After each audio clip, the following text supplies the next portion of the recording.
When I was a kid, our class had a bully, and I'm just gonna call him John, right? And John, he bullied everybody in like a very run-of-the-mill way. Like this was very standard bullying, like slap the books out your hand. What's that? It was blow, right? And I think one of the reasons we let him get away with it wasn't just because he was a little bit bigger than all of us, but his voice changed first.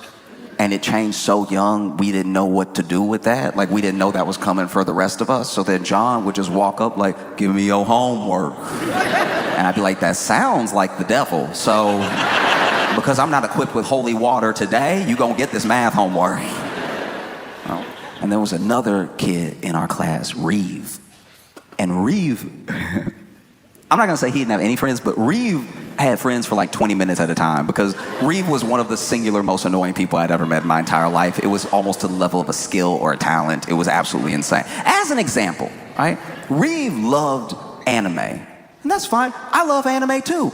But Reeve loved anime in a way that I didn't love anime because I at least know anime not real.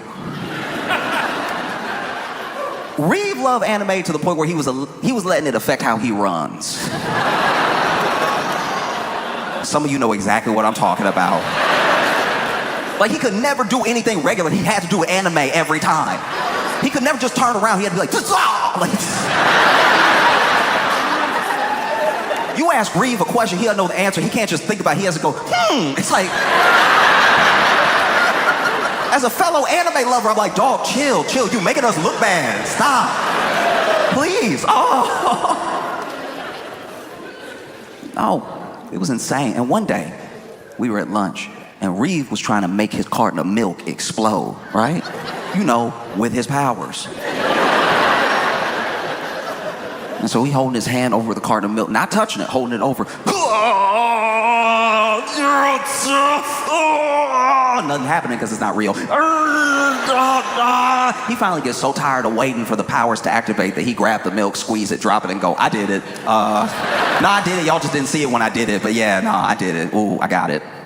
Now, when he picked it up and he crushed it, milk went everywhere. And a lot of milk just spurted out and landed all over John. And John stood up, turned around, walked up to Reeve, towering over him. And was like, you got milk on me. We gonna fight later. And never before in my young life had I been so excited for violence. Because as word spread, people were taking sides. They were like, no, John gonna kill Reeve. And we're like, no, Reeve weird. I bet you he gonna scratch him to death. Like he has that X factor. We might be able to get rid of both of them at the same time. And so after school, we gathered around in a little circle in front of the two of them. They're about to fight, right? And John is like lumbering back and forth. And we knew John was strong, but he also, he moved slow. And he was moving slow pre-fight. He was just stalking back and forth like Mike Tyson in the early 90s, just like ready to do something terrible, right? And then on the other side of this imagined ring, Reeve is using his pre-fight time to power up.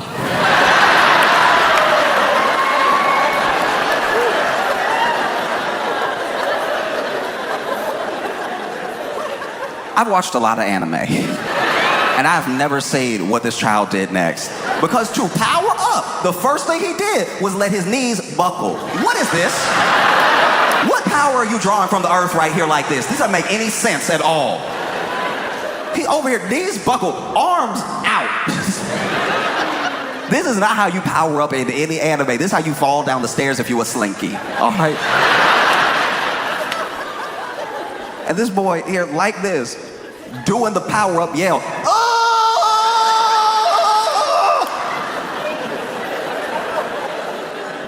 And then the fight starts, and the fight starts with Reeve attacking John, right? Coming right at him, but he coming at him in the power-up stance. So he over,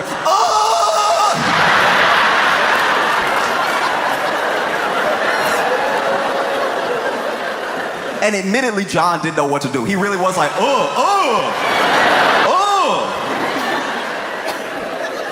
And so they start fighting, and kind of what we thought was gonna happen happens. John is big, he's strong, but he telegraphs all his punches, and he's slow. Boom, but he's missing, right? And Reeves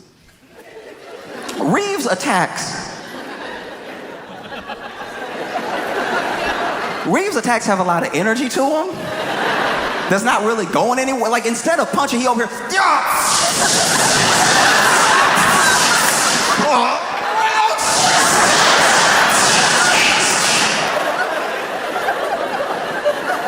and so he's fast enough getting out of John's way, but not doing any damage.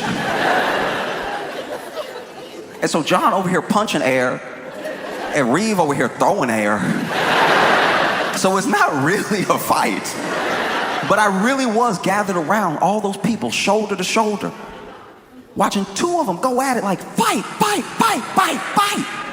First time in my life. Fight, fight, fight, fight. So when I think about Elon and Trump, right? It's like,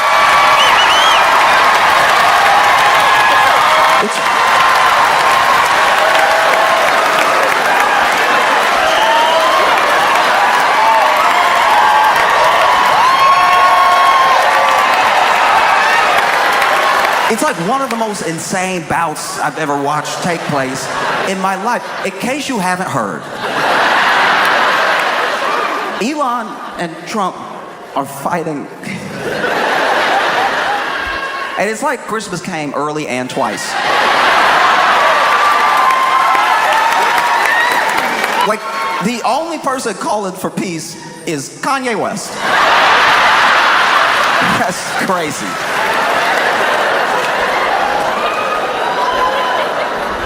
It's crazy. And we knew that this thing was bound to happen, you know? Because you have to think of who Elon is as a person and who Trump is as a person, right? And it's wild because one, richest man in the world, one, most powerful man in the world and everything, but they had a shaky alliance from the start because I don't think we gave Trump in the moment enough credit for how nice he was being to Elon. He was very nice to Elon, you know? Because Elon, weird.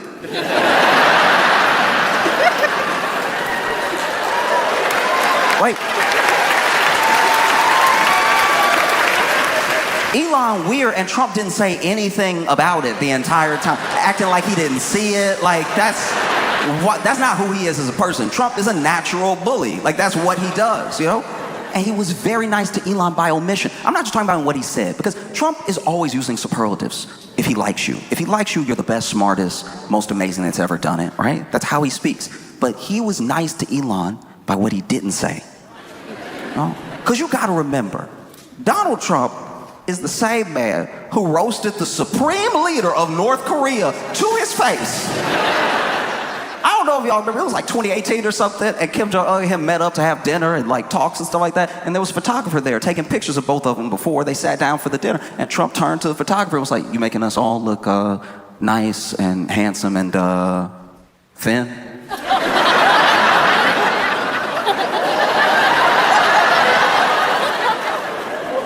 A lot of people think Kim Jong-un doesn't speak or understand English. He understands English. He consumes a lot of American media. And Kim Jong-un was even standing there like, did he?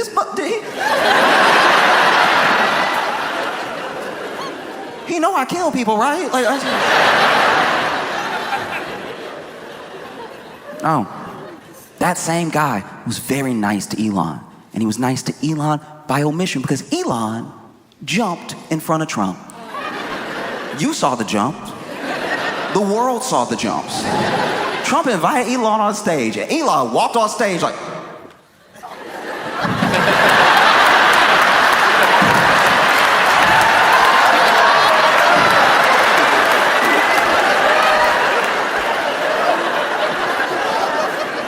This man showed bottom belly in front of Donald Trump.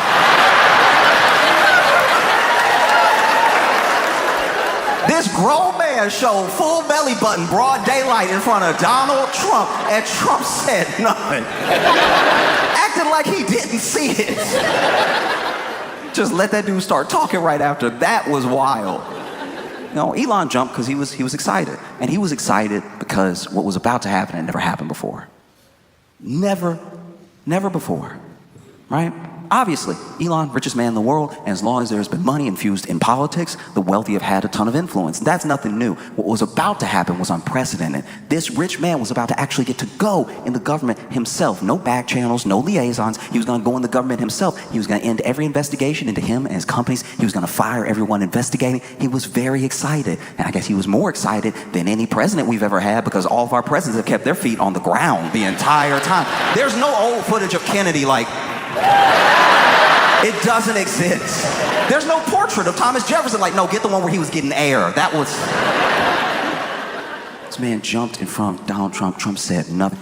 Elon laughed in front of Trump. As someone who has traveled the world and continues to travel the world making people laugh, I've heard all types of laughs. And believe me when I tell you, Elon laughed like he throwing up. Watch any interview Elon does where he makes a joke, because only he will get it, and then he starts laughing, and he's just sitting there like, you know, it's because it's comedy. You know, it's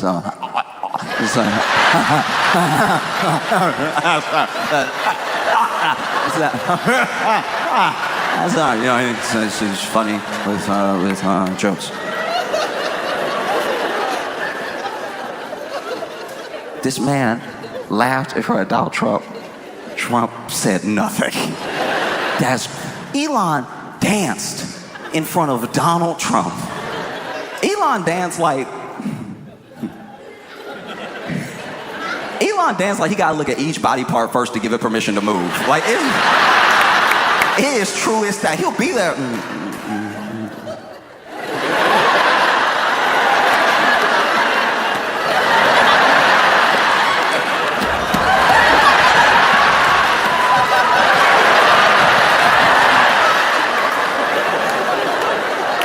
In front of Donald Trump.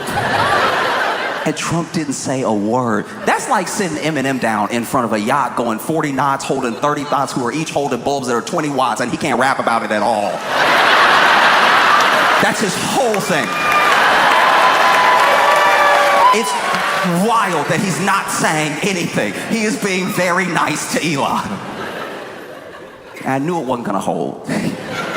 Everybody knew it was gonna fall apart. We didn't know when, but we knew it was a short-lived alliance. And it was short-lived, in my opinion, for two reasons, all right? The first one is that you cannot ever watch someone treat everyone terribly and think that that doesn't mean they'll do the same thing to you under the right conditions. You know what I mean? And I should be clear here. I'm not talking about someone who has a bad day, someone who's in a bad way at the moment. We're all human. People have bad days. I'm talking about someone who, by and large, treats people terribly, but is nice to you. It's only for right now. As soon as you're in the position the other people are in, they'll treat you the same way. And if you don't think so, you're a fool. And both of them, without exception, think that they are the exception. Oh no, I've seen him scream at everybody and, you know, treat them like trash. It won't happen to me though. All right? One has the most money in the world. One has the most power in the world. But neither one of them have respect for anybody. And the three things that men like them seek, and I think that they seek them because maybe they're the only things that they care about, or maybe they truly believe that if they get these three or enough of them, everything else will fall into place. But men like these men are obsessed with money, power, and respect. You can't have all the money in the world, you can have all the power in the world, but a lot of people conflate fear with respect. And they're not the same thing. You know, you can be afraid of what someone could do to you with all of their money. It doesn't mean you respect them. You can be afraid of what someone can do to you with all of their power. It doesn't mean that you respect them. And you know it because as soon as the money is gone, the respect is gone. As soon as the power is gone, the respect is gone. And there are plenty of people. There are plenty of people I've known growing up in my life, men that I looked up to, who did not have any money. And they didn't have any more power than enough to control themselves, but I respected them because of how they treated people, how they carried themselves. And respect is the one thing, one of many, that can't be bought and it can't be forced. And neither one of them really get that. And they don't respect anyone, so eventually this was gonna come to a head. And I knew it was starting because Elon truly believes, he's even said so, that he bought Trump that election. He spent $250 to $280 million in the election. He believes, look, you lost the last one, you won this one. I'm the difference. I'm the deciding factor. I got you that election. And you're not going to convince a man like Donald Trump that you got him anything. He's like, that's my base. Those are my voters. They like me. They don't like you. You didn't get me anything. I'll gladly take your money, but you didn't get me the election. I got it myself. That was always going to be a sticking point. And so then Elon took that belief and he took it to a local race in Wisconsin. Right? And he was even doing like little $1 million raffles if you vote for the person who wants you to vote for. It was very confusing how it worked. Like I didn't get it at all. And he even went to Wisconsin, was stumping for this person, was there in Wisconsin. And then the candidate that he backed lost by double digits. And it's because people see how much money he has. He's the richest man in the world, but they don't like or respect him. He hurt that candidate by being there and by doing those raffles. It would be like if someone came to you, and let's say in this scenario, you're working and you're doing all right, you're getting by, and maybe sometimes it's paycheck to paycheck, things get rough, right? But someone comes up to you and they're like, hey, you just won the lottery. And you're like, what? I didn't even enter. Don't worry, we got you. What? How much did I win? $1 billion. Going from paycheck to paycheck to $1 billion. That's crazy. And you're like, there's gotta be a catch. I didn't enter any lottery. What do I have to do? And they're like, that's simple. You just have to hang out with Elon for the rest of your life. And at least based on what those people did in Wisconsin, they were like, you know what, actually, my job at McDonald's is perfect. I really like being customer facing. I like the rapport I have with my coworkers. Just keep that money and him away from me, please. Because he could not buy the race, because as much money, don't get me wrong, $1 million, ton of money. That's a ton of money. And people have done way worse for less, but at a certain point, people reach their breaking point. And they're like, no, I have enough respect for myself, I have enough respect for my community, for my state, to not just vote this way, just for some money from a guy who I know is a bad actor, And once that happened, I knew it was probably up for Elon. Because he lost that race. He hurt that candidate by going there. And if there's one thing Donald Trump hates, is a loser. And you could see some of the shine wearing off of Elon. Because initially, when the administration started, they protected Elon heavy. Anybody said anything about him, anybody did anything, they were on it like that immediately. But then Elon